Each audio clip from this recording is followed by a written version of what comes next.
Prologue. There was the sound of gunshots going off somewhere in the distance, but there was no reaction to them on the young girl's face. She was sitting in the back of a flatbed truck between boxes of cabbage facing the road. She looked no more than 12, but in truth she was 14 years old.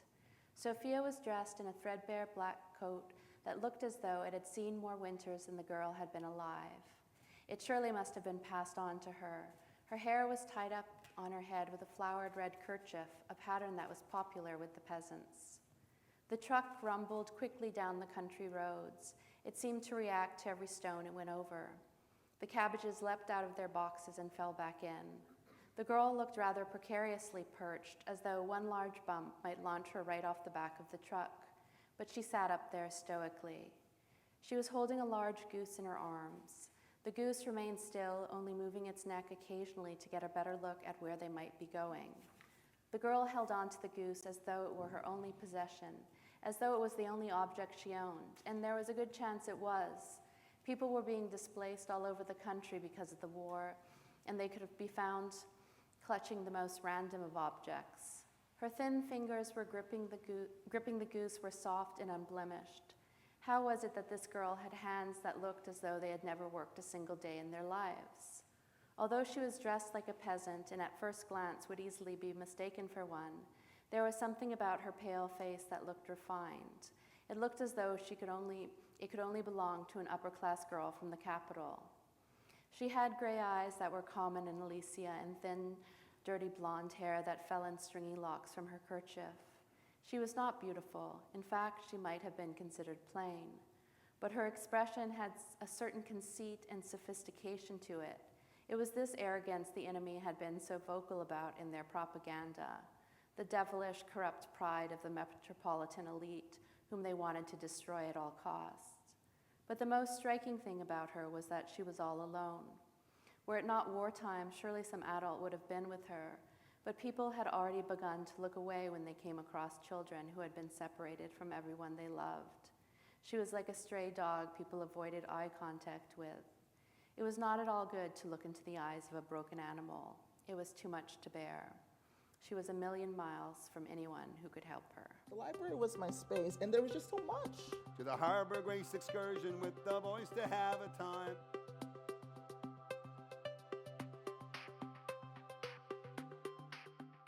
Lovely to be back here, and I love this time of year because not only are you all collectively fresh because the season of these events is about to begin, but there's TIFF going on as well. I had the pleasure this afternoon of queuing for an hour and not getting into a film, which really it sharpens your appetite. It makes you feel that cinema is something that you're lucky to even be allowed to try to get into. And I shouldn't complain because I got into 4 others over the last 24 hours, so no complaints here. The wonderful Heather O'Neill is here with The Capital of Dreams, and the book is not even out yet. So again, she's going to be coming fresh to this. You know, no jaded answers yet at this point of the season. I have my questions on my phone because I somehow came away for the weekend without a pen, and my hotel did not have a pen, which says something terrible about me and our culture, I feel. So I have all my questions on here, but I suddenly thought of one more question, which is, O'Neill, is there Irish in your background? Are you one of the many Montrealers with some Irish in you? That's a complicated question. Oh, I can take it back. I do have some Irish in me. O'Neill is not actually my father's last name. He had a lot of pseudonyms through his life, and then, like, his real name is Leonard Renaud, but that wasn't tough enough, so he changed it to Buddy O'Neill. And he found people were much more afraid of him with that name. So anyways, he thought the name had a beautiful ring to it, so he gave it to me as my last name. I love it, an Irish name chosen as a kind of pseudonym for its toughness. Yeah. That's just great. Someone on Twitter last week was saying, how come Irish writers just have the most unwriterly names? You know, they all sound so pedestrian, like Emma Donoghue. And I could only agree, you know. But anyway, okay, let's get on with talking about the wonderful Capital of Dreams. I want to start with a line that comes very late in the book. Sometimes a war can set a woman free. Was war the starting point of inspiration for this novel? It was one of the, when I sort of started visualizing it, it was set in the middle of the 20th century, sort of during the Second World War, although it's not specified because it's an imaginary country. And yeah, I was just talking about my dad, and then I had always kind of wanted to write a novel set in the Second World War, but in the way that he described it to me when I was a child, because my dad was the youngest of 9 boys, so a bunch of them went overseas, and then he was 14 years old, and he just felt like he was missing out, and then he had heard that women fall in love easier in Europe. So, oh, I thought you were going to say in war. But what's that? So I suppose it's often said, women fall easily in love in war, but in Europe as well. So kind of in Europe, he was like, because he got a letter from one of his brothers who describes meeting women, and he was just bragging about it. So my dad was like, that's it.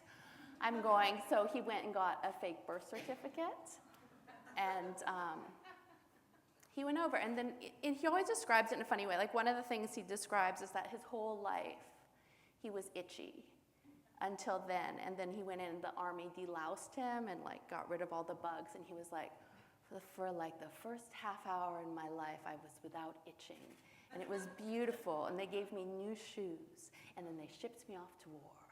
And then I would ask him and my uncles all these about what they had experienced in the war, but because I was a child, they always made it funny and very fairy tale like. And like my dad had a bullet wound in his knee, and he said he was shot by a German dwarf. And he had this one story where he was hiding in the woods, and then a goose had pursued him, and the goose had fallen in love with him, and it was just driving him crazy and it kept biting him, and he was like, what do I do with a goose if a goose falls in love with me? So and my uncles too, they always told these strange, whenever I asked about the war, they would just tell these magical fairy tales set in Europe. So I had that idea as a setting. That's fascinating that it came to you kind of pre-fantasized, pre-fictionalized, right? Rather than like, oh, there's real history, and then I, the writer, will fictionalize it. But it came down to you that way. Yeah, because it was real history, and it was the way, it was kind of an oral storytelling and a way to talk about the trauma to a young child. And so the book, then I had the idea of the character of Sophia and her friend the goose. And what I was after was this idea that children can't speak about trauma because they don't have the vocabulary, they don't know it's actually abuse if it's occurring to them, so they're in a sort of silence. So, and then when I was a teenager, I had read Samuel Beckett and Waiting for Godot, and how his language was fractured, so after a war, and but it's made so much sense to me as a child growing up in this kind of crazy apartment with my dad. So what I wanted to do was have the girl and the goose invent a language for children where they could express trauma using the metaphors that you find in children's books and the vocabulary that a child might have when a child attempts to be sophisticated.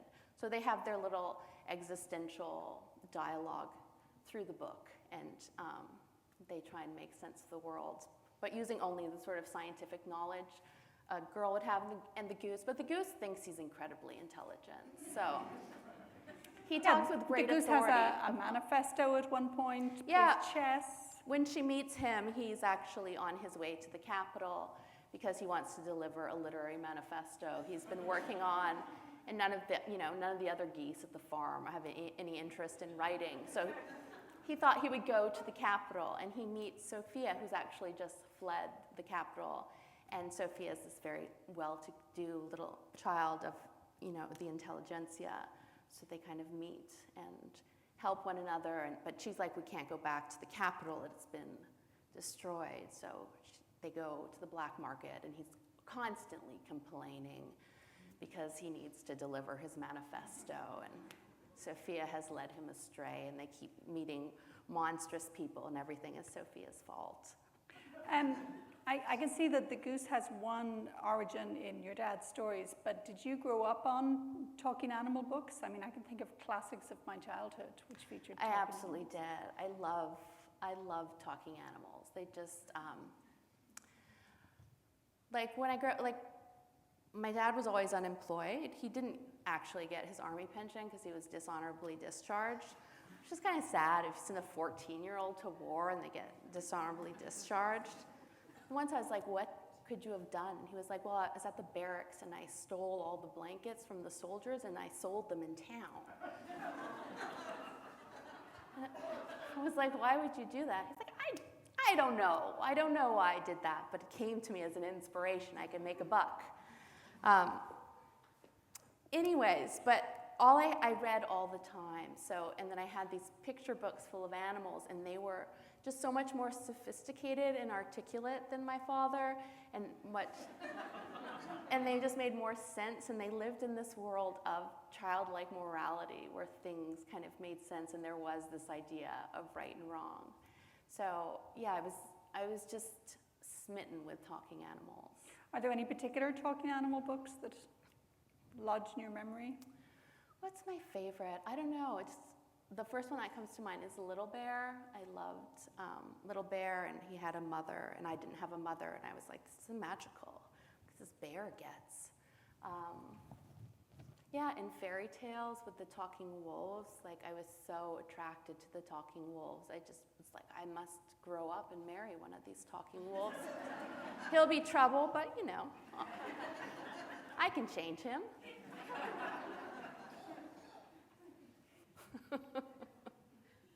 Fairy tales are also key to this book.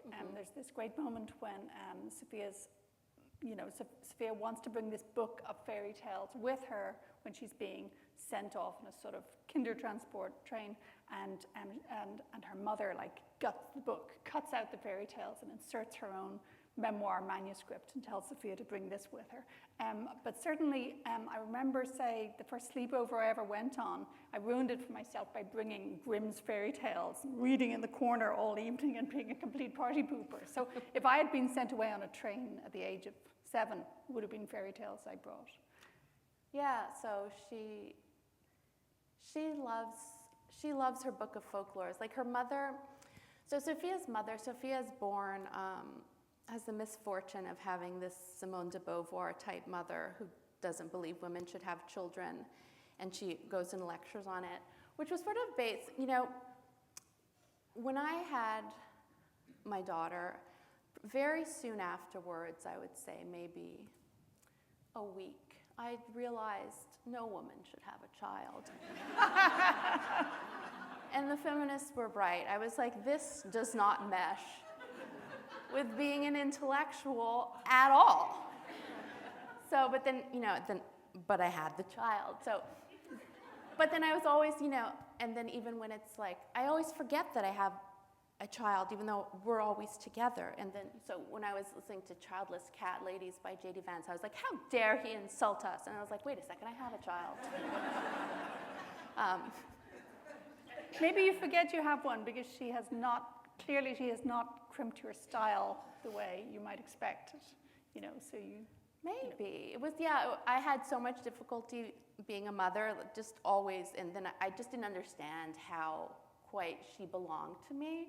So I knew where children came from, but I was like, that's ridiculous, Because I remember the first time someone told me, I had a friend, I was in grade 2, and this girl named Carolyn took me to the bathroom, and she explained where babies came from, and I said, you are wrong. That is not where babies come from. And I still sort of didn't have that. I still don't believe it.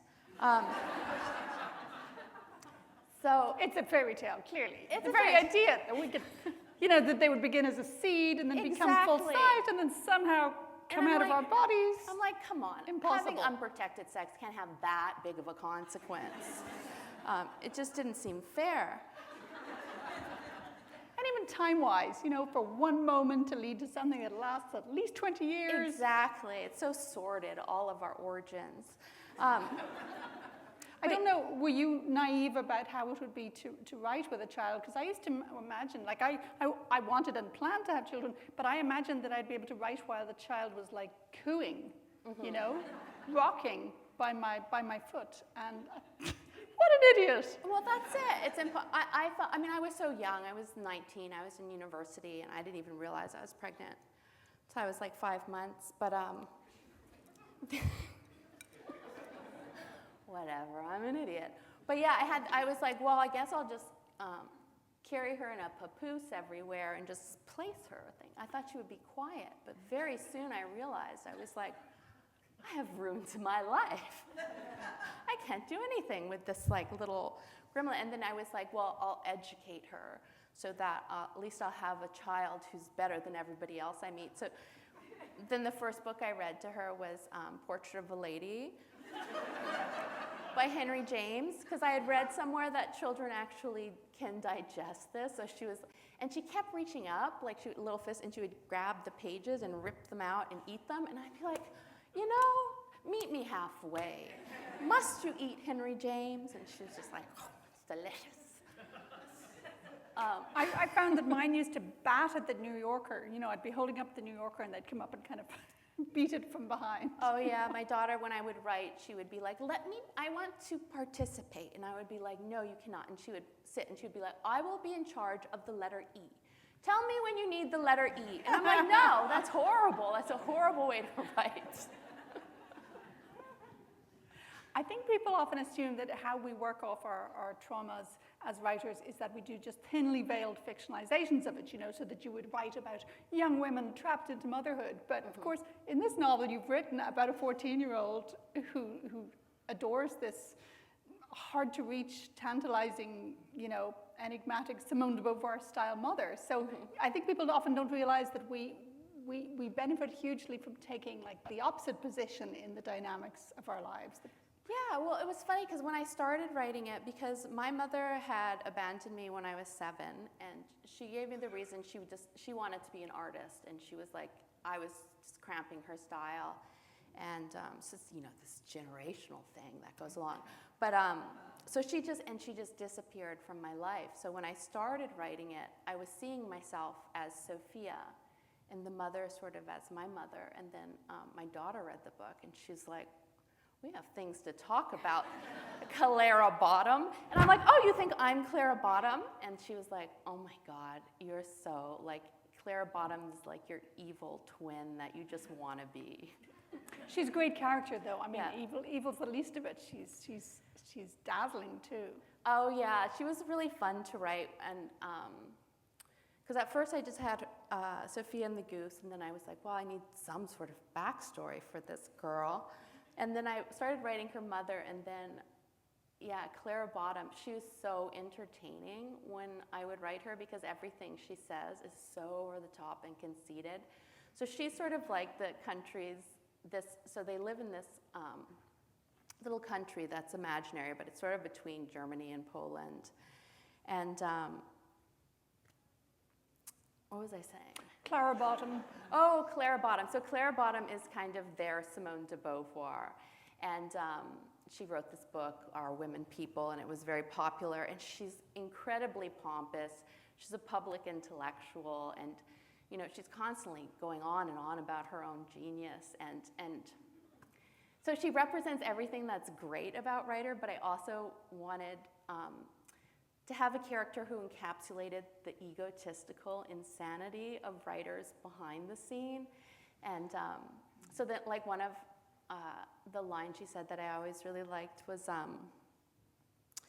at one point she tells Sophia, you know, she's like, they've closed, because the enemy invades, and she says, they've closed down this university. And then Sophia says, well, you've already complained that that's a second-rate university. And she says, Sophia, tearing one's colleagues and friends apart is a luxury of peacetime. Where did you get her name, Clara Bottom? Clara Bottom, it kind of came to me. I had a friend whose last name was Bottom, and they changed it because they thought it was so ridiculous. And then I was like, why? I love the name Bottom. And because she's such a larger-than-life character, I liked that. she just had this kind of funny name. I would say that Sophia's really mixed feelings towards Clara are such a strength of the novel, because it never settles into some fixed kind of I miss my mom or I hate my mom. Yeah. She does all these things simultaneously. And the mother has like sent her away for her own good, but at times that seems like an abandonment and an exiling. And yet she never really leaves structurally in the novel, because the novel repeatedly jumps back to when they were together. Yeah. So it's sort of as if the two times are existing simultaneously. Yeah, and there's different ways of reading Clara, because she sends Sophia out to rescue her manuscript, and so she's out into the war on this train, and it seems so irresponsible for a mother to do, but then I don't know, through the book it starts to seem, there's a purpose behind it. Yeah. There's a moment in the book about where the goose says, "How horrible it must be to be a girl. No matter how low I thought a person's self-esteem could go, you surprise me." And a lot of what Sophia says about girlhood struck me as, very painfully true, and yet every now and then I find myself saying, like, has nothing changed? Here we are living these lives of, astonishing freedom compared with the rest of history, living with the people we love, having children the way we want to, writing books about it, nobody's stopping us, and yet you still seem to hold on to quite a, tragicomic sense of the kind of universal suckiness of being a girl. Could you talk a bit more about that? Well, I think in all my books, I'm interested in, and that's why it's a fairy tale, because fairy tales, the ones that kind of survived, were always about young girls and these plucky young girls in these kind of dangerous paths. Although sometimes, Clara's like, I don't like fairy tales. There's always sex in them, but you don't know exactly where the sex is. There's something about that time of life that was, probably from the way I experienced it, because I had run away from home and had all these adventures. But it's just so dangerous being a young girl, and when you reach puberty and then all of a sudden the world becomes predatory towards you, and the feeling of that and not being able to kind of walk down the street easily, and just the choices you make can really destroy your future. And this idea, because there's so much when you're a young girl that's telling you to be nothing, be nobody, just be pretty, be an object, and you are, this objectified being. And so how does one find one's soul and center if you are this objectified little self? How did you decide exactly what age to make her? Because she needs to have a certain amount of agency in the world, and yet you also wanted, say, puberty to be a kind of narrative hinge. Yeah, so I made her 14, and I think that age was, she was just old enough for it to make sense that she's going around and she has all these decisions to make with her goose. But she's a very immature 14-year-old. She kind of has no friends, and she always just is awkward at school, and nobody likes her. And that's sort of, I think it's because she has this awkwardness, because she has Clara Bottom as a mother, and her teachers always expect her to be intelligent, and then she's like, I'm not particularly intelligent. And it just seemed like the perfect age for her. And it's also at 14 you kind of relapse, like you're still such a child, and it's an interesting age because you see 14-year-olds doing things where they pretend to be adults, but then the next moment they're just being so like baby-like and silly. Right, so just like with the structure of the book, where like she's off wandering through war-torn countryside, but then the book repeatedly, hops back to when she's in the capital with her mother. So similarly, I suppose Sophia could do that kind of, philosophical dialogues or first sexual experience, and then childlike again. Yeah, I see what you mean. That's really interesting. Let's talk about Elisium, the country. Like you talked about the novel's origins in stories of World War II. What did a fictional country offer you that a real one wouldn't have?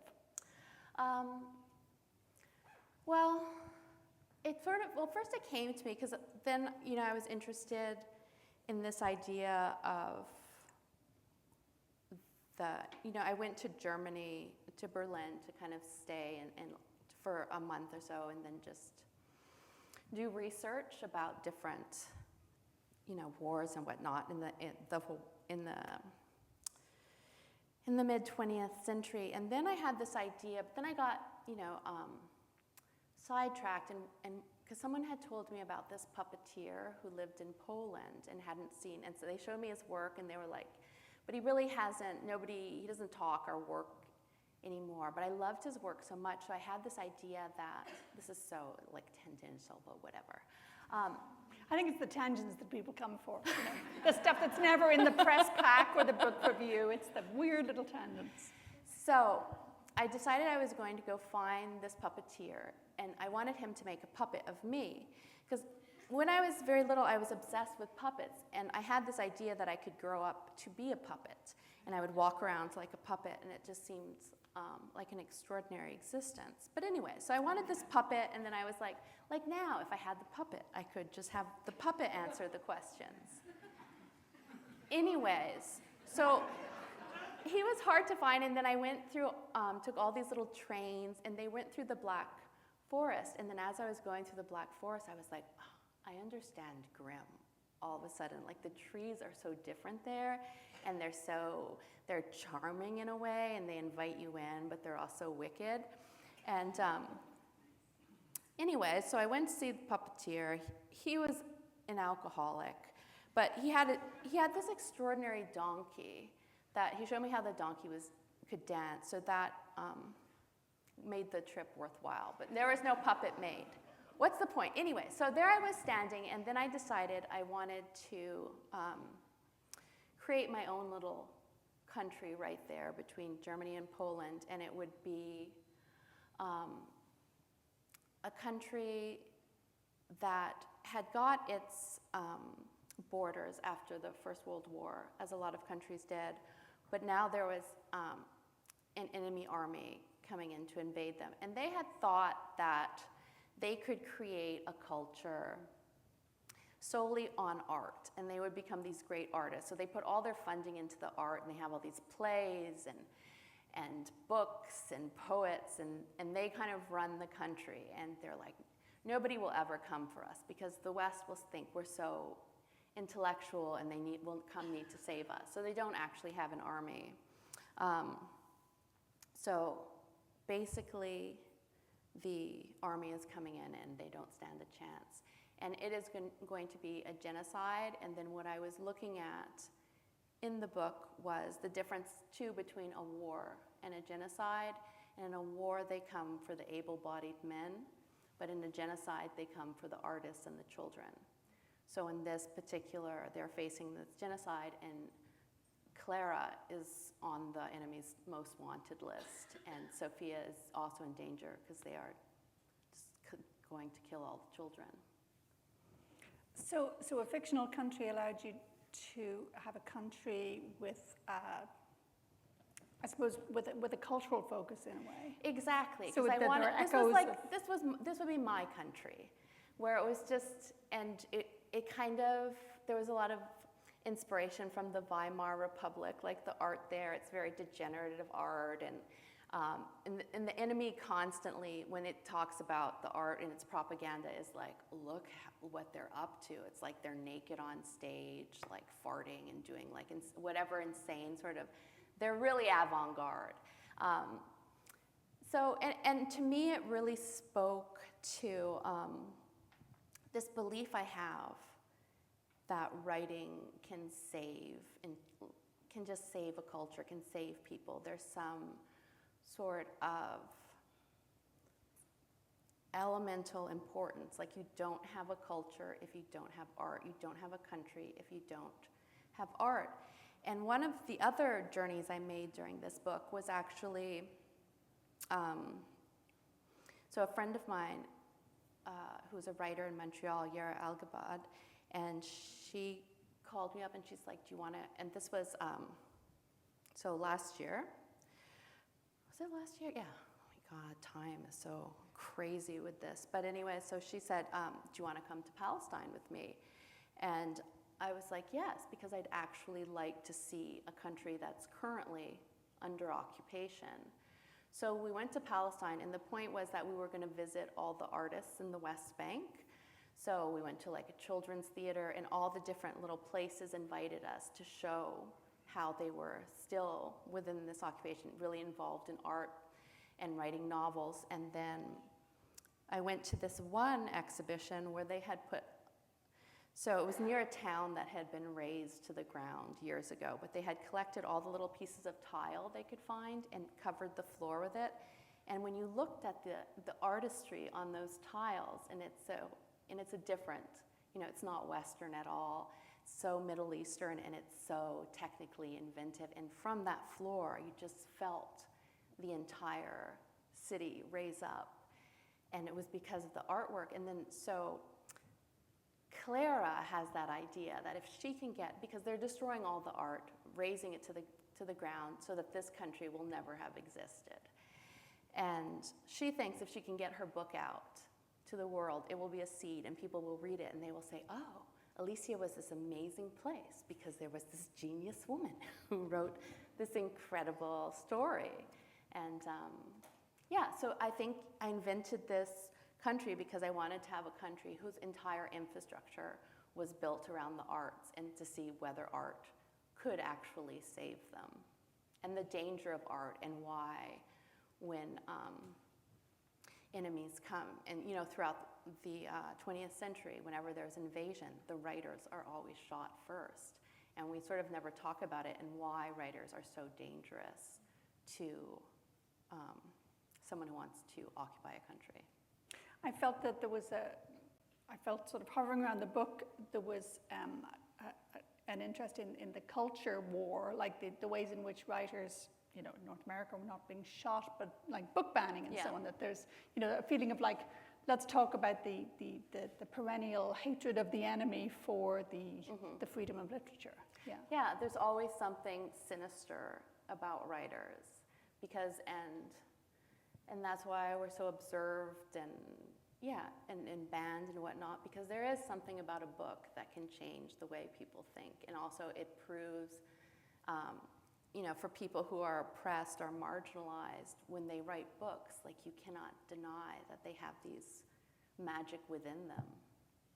Have you had books banned? No, I don't think so. I mean, when I was growing up in Ireland, I was thinking, like, someday I'll write a book and it'll be banned, because, that was the marker of literature.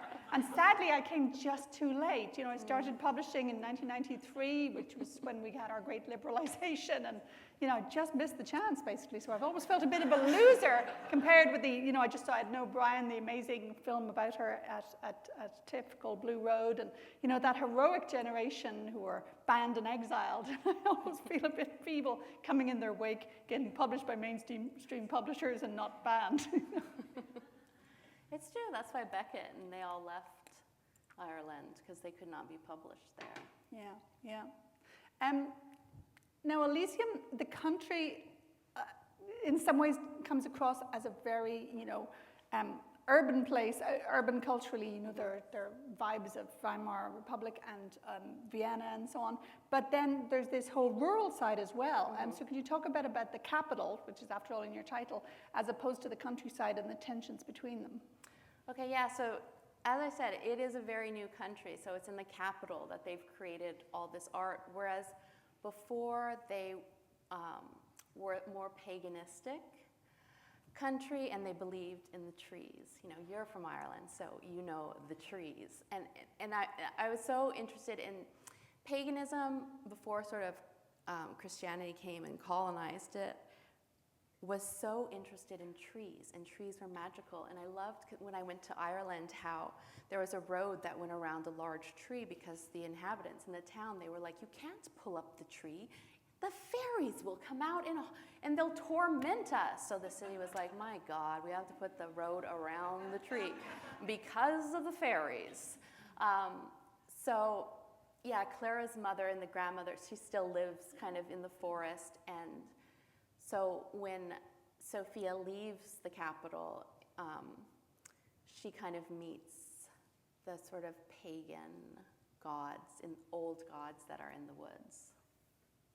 It's a very sort of picaresque story, and would you like to talk about some of the characters she meets along the way? Which ones are particularly dear to you, or which ones you think are most key to the story? I don't know. I mean, I like the two boys she meets, Abelard and Balthazar, who are kind of living together, and they're just so badly behaved, but wonderful and theatrical.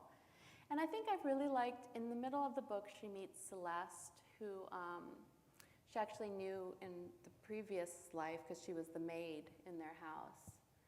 And sort of the fate, and Celeste is this lovely, sort of dim-witted child. And her fate is so, she kind of represents like the danger of what can happen to a young girl in war, because she ends up living with these enemy soldiers. And then she puts on like a ballet for Sophia and the goose. And for me, that scene really moved me, because she's just in the middle of hell.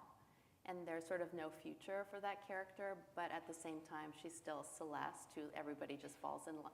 When she worked as Sophia's maid, Sophia was always jealous of her, because everybody just falls in love with Celeste, because she's, this lovely, in-the-moment young girl.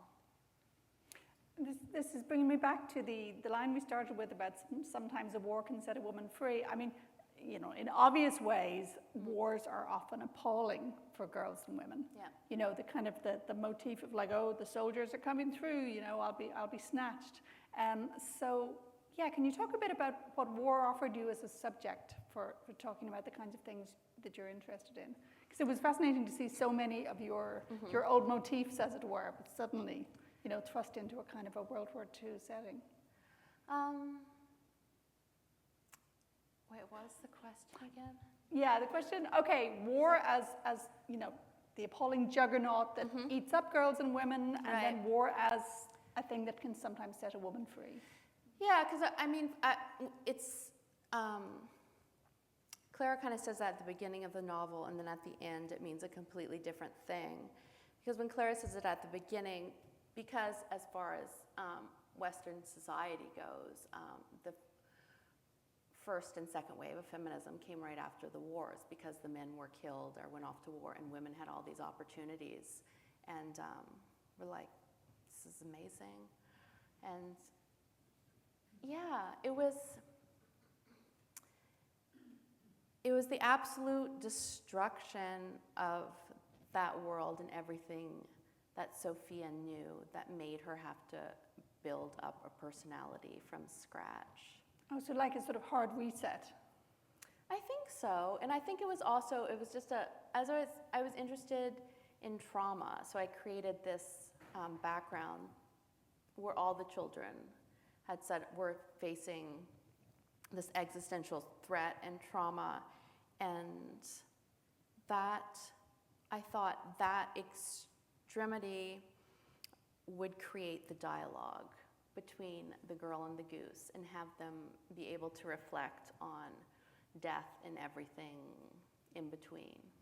There's this gorgeous moment at the start where Clara sees this boy running through a wood, and somebody shoots him, and he looks at her as if like they might be about to become friends, even though, as she says, he is already dead. It's just that was a moment that particularly got under my skin. But there are many such moments, That moment traumatized me too. Yeah. Sometimes it's like writing, because when you're a writer and then you write these difficult scenes, like there's one scene in the book that I was a wreck for a week after writing it.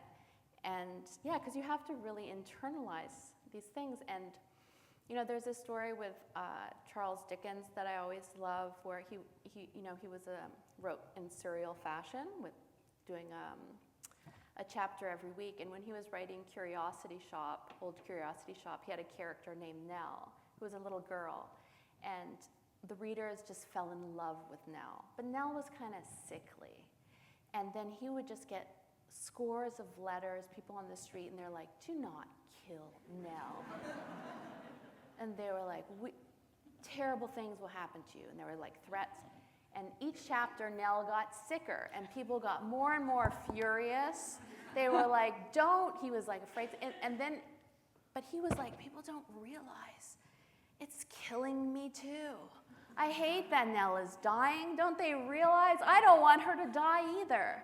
And then he was just devastated. He wrote the chapter where she died, and then they put, the cereal out, and there was a riot.